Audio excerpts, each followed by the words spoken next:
Ukraine at home on Friday the 15th. Fin du suspense, l'équipe de France connaît enfin son adversaire des barrages de la Coupe du Monde 2014. Il s'agit donc de l'Ukraine, 20e nation mondiale, sans conteste le meilleur tirage que les Bleus pouvaient espérer.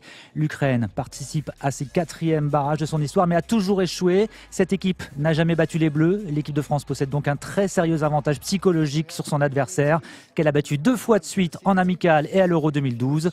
Après un déplacement en Ukraine programmé le 15 novembre, l'équipe de France aura l'avantage de jouer le match retour à domicile au Stade de France le 19 novembre. Rêver, je sais pas, ça aurait pu être pire, bien évidemment, de par les adversaires potentiels qu'on avait et qui ont vécu sur le plan international, que ce soit le Portugal, la Croatie ou même la Grèce.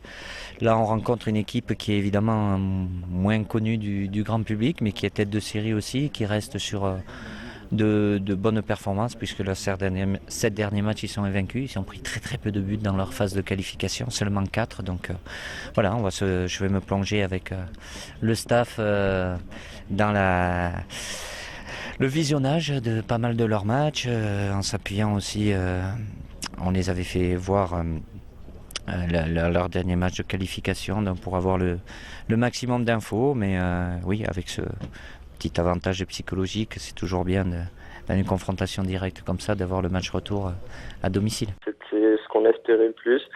Donc voilà, là on a tiré l'Ukraine avec un match retour à domicile, bon qui fait pas tout, mais qui va être important aussi.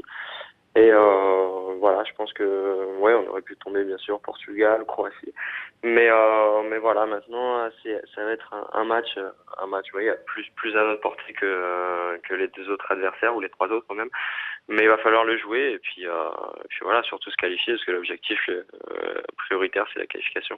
Voilà, si on est sérieux et on joue avec la même attitude qu'on a eu les 2 derniers matchs, avec de la confiance.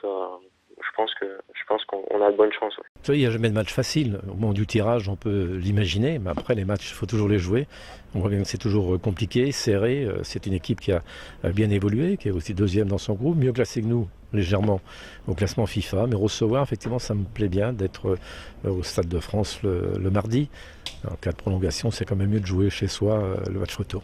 Vous envisagez même une prolongation. Pourtant, l'équipe d'Ukraine, elle réussit bien à la France. L'Ukraine n'a jamais battu les Bleus. C'est jamais les mêmes équipes. Ces matchs-là, il faudra les jouer.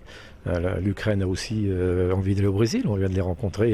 Ils sont aussi contents, il ne faut pas croire. La France est un adversaire qui leur convient également. Donc je crois qu'il faut faire très attention.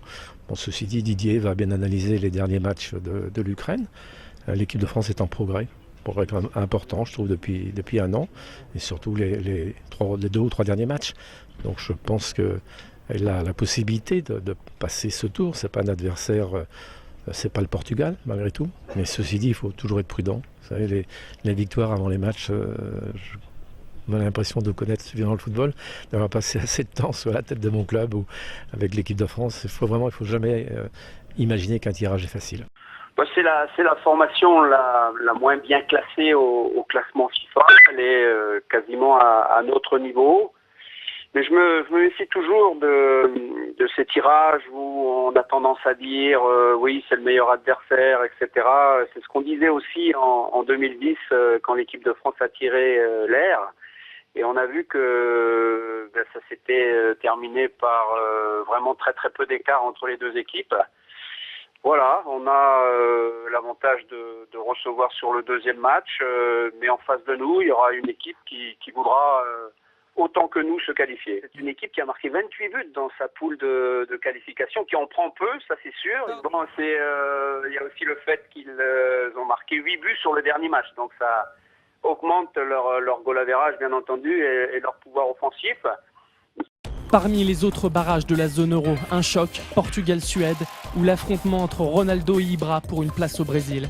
Enfin, la Grèce affrontera la Roumanie et l'Islande la Croatie.